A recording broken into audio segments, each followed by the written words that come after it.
एक बार की बात है, चाणक्यपुरी राज्य से होकर एक बहुत बड़े संत महात्मा गुजर रहे थे। उन्हें एक व्यक्ति दिखा जो उन्हें देखकर छुपने की कोशिश कर रहा था। वो व्यक्ति एक चोर था और चोरी करने के लिए निकला था। चोर ने संत को पहचान लिया था, इसलिए वो संत से छुप रहा था, पर संत ने उसे देख लिया। तुम कौन हो और मुझे देखकर छुप क्यों रहे हो?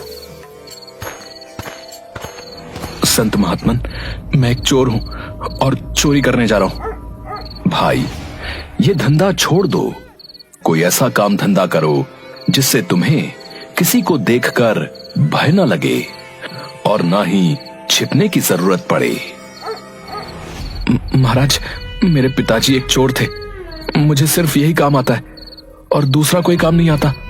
मैं तो पढ़ा लिखा भी नहीं हूं और न ही मेरे पास इतना धन है कि व्यापार कर सकूं।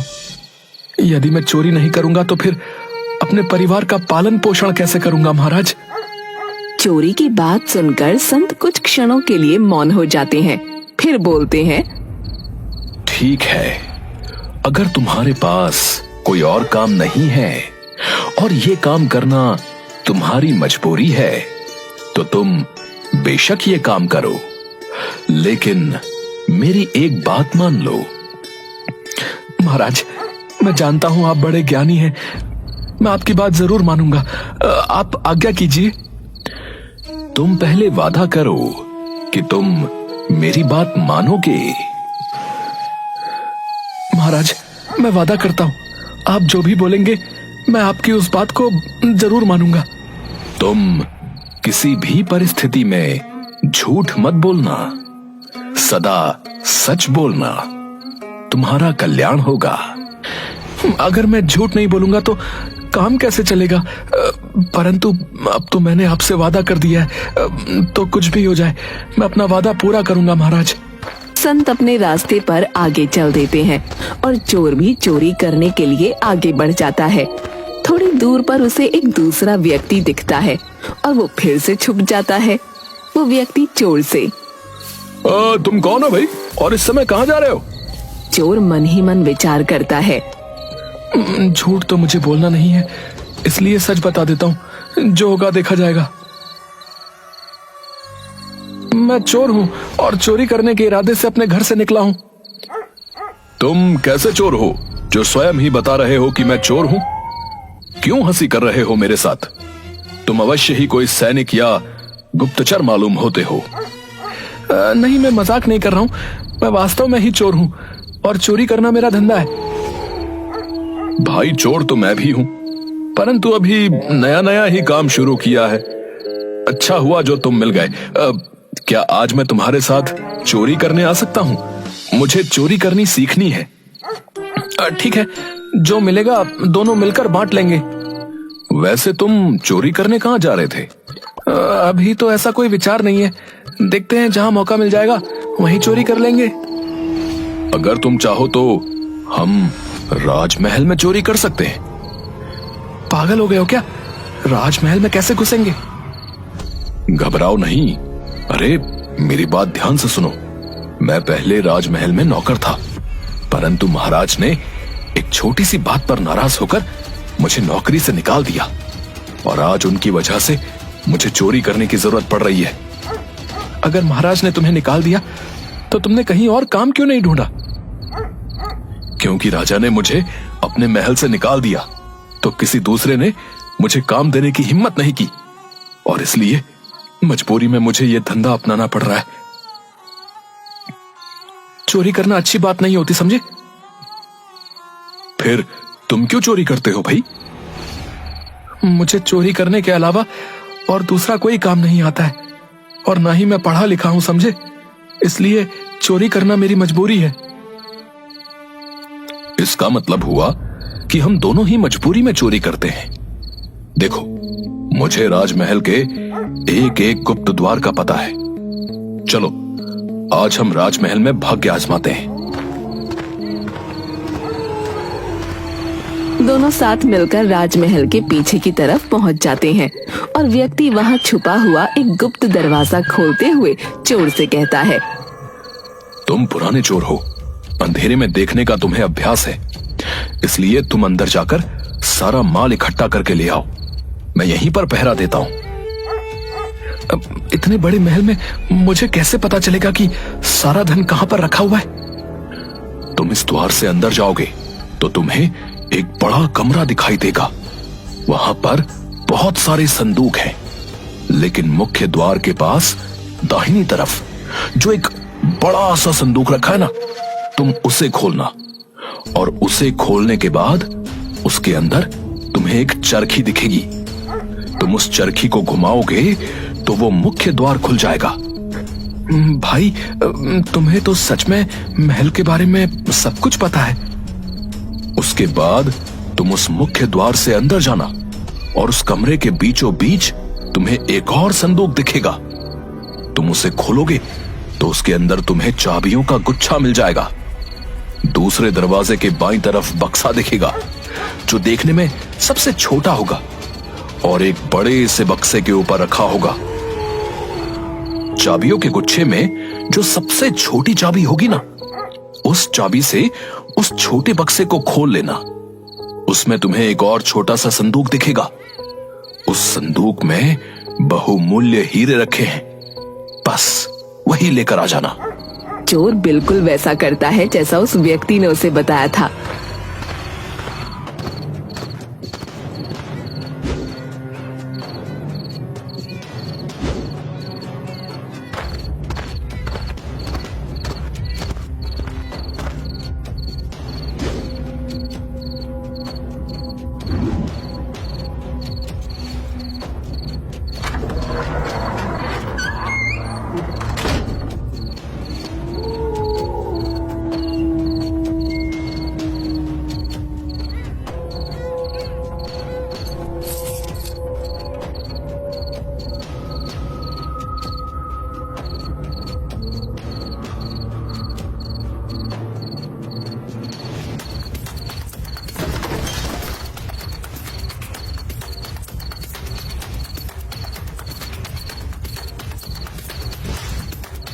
और वो हीरे लेकर वापस आ जाता है।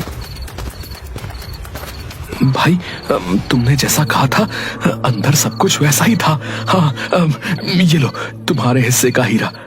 मैंने उसमें से 2 हीरे निकाले, एक तुम्हारा और एक मेरा। लेकिन उस संदूक में तो 3 हीरे थे। तुम 2 ही क्यों लेकर वापस आ गए भाई? अरे भाई देखो, हम 2 थे। अगर मैं 3 हीरे लेकर आता तो वो तीसरा हीरा हम दोनों में बांटना बहुत मुश्किल था। इसलिए मैंने उस संदूक में से सिर्फ 2 ही हीरे निकाले, ताकि हम दोनों के बीच किसी तरह का मतभेद ना हो जाए। अरे भाई, तुम बड़े विचित्र चोर हो। तुम चाहते तो वो एक हीरा अपने पास रख सकते थे। मैं ऐसा नहीं कर सकता, क्योंकि मैं झूठ नहीं बोलता हूँ। इसलिए मैंने वो एक हीरा संदूक में वापस रख दिया, और हम दोनों के लिए एक एक हीरा लेकर ही बाहर आया। ये लो तुम्हारा हीरा। उस व्यक्ति को एक हीरा दिया और वहां से चला गया। मुझे लगता है कि ये मुझसे झूठ बोल रहा है। भला ऐसा कैसे हो सकता है कि अपनी जान जोखिम में डालकर कोई महल के अंदर चोरी करने जाएगा और सामने रखे हुए 3 हीरों में से सिर्फ 2 ही हीरे लेकर वापस आएगा, और उसमें भी एक हीरा मुझे दे देगा। ये अवश्य ही झूठ बोल रहा है। सुबह हुई और थोड़ी देर में ही बात फैल गई कि राजमहल में चोरी हो गई है। राजा ने मंत्री से कहा, चोर के बारे में पता लगाइए। खजाने का द्वार खुला हुआ मिला है। अवश्य ही ये किसी भेदी का काम है। शीघ्र ही इसकी जांच करो और चोर का पता लगाओ। जो आज्ञा महाराज, मैं जल्द ही चोर का पता करता हूँ। मंत्री ने खजाने के कमरे का निरीक्षण किया तो देखा सारे बक्से वैसे के वैसे ही बंद पड़े थे। सिर्फ एक छोटा सा बक्सा खुला था, जिसमें 3 कीमती हीरे रखे थे। मंत्री ने संदूक खोला तो देखा उसमें एक हीरा रखा हुआ है। मंत्री ने अपने मन में सोचा, एक हीरा तो इस संदूक के अंदर ही है।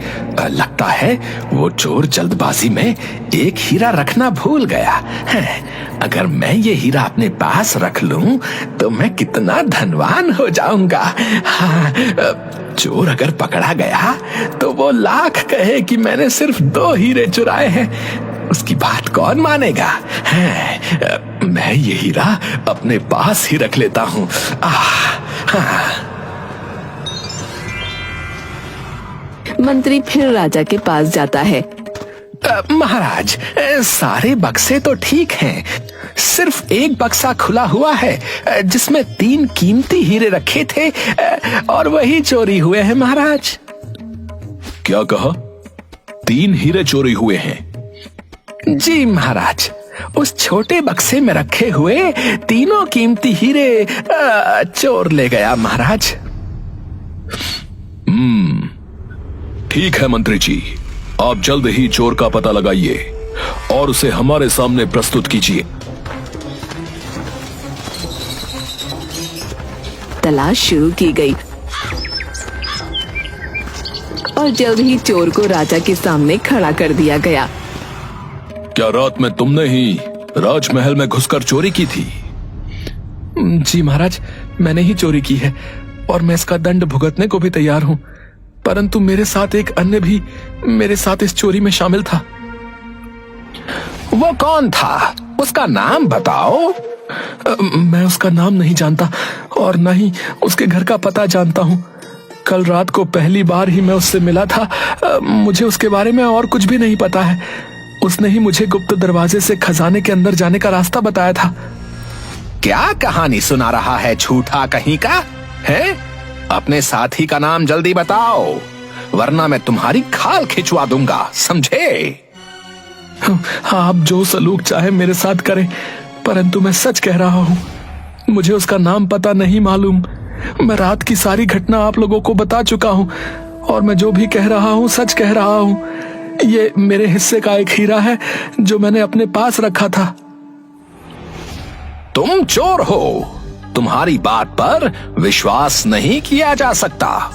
तुम कहते हो कि तुमने 2 हीरे चुराए थे और एक हीरा अपने साथी को दे दिया। लेकिन चोरी तो 3 हीरों की हुई है, फिर वो तीसरा हीरा कहाँ गया?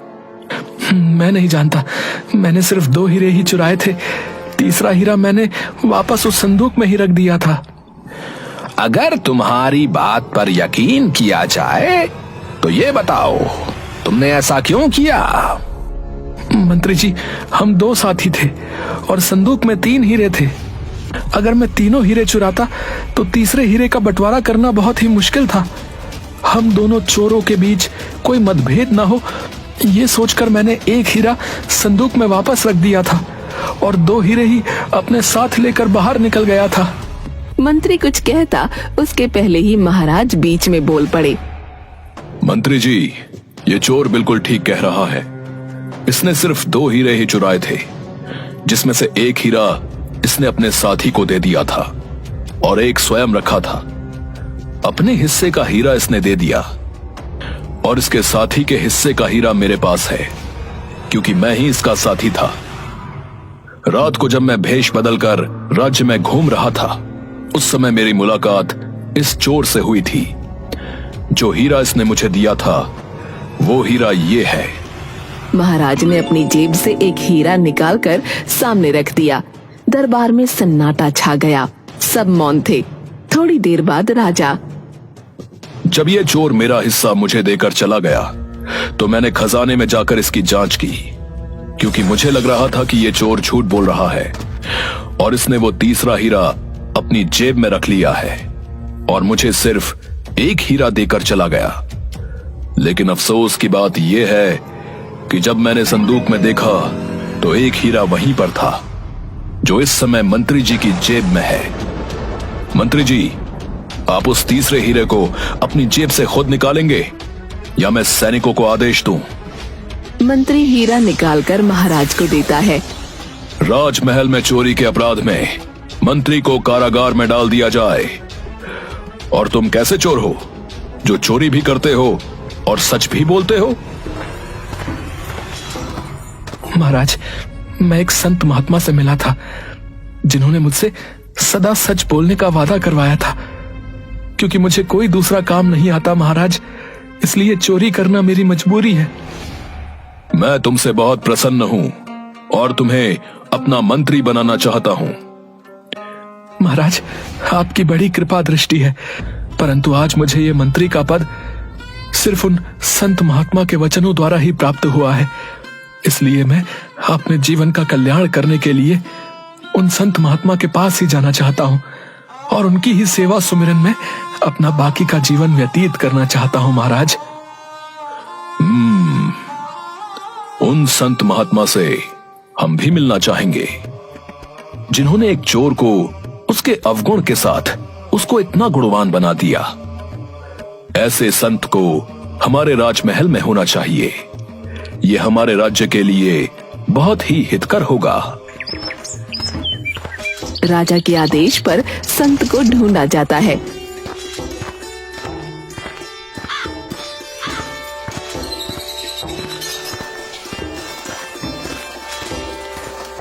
संत को राज्य का राजगुरु बना दिया जाता है और संत के आदेश को मानकर चोर राज्य का मंत्री बनने को तैयार हो जाता है। इस तरह संत और चोर दोनों ही उस चाणक्यपुरी राज्य का हिस्सा बन जाते हैं।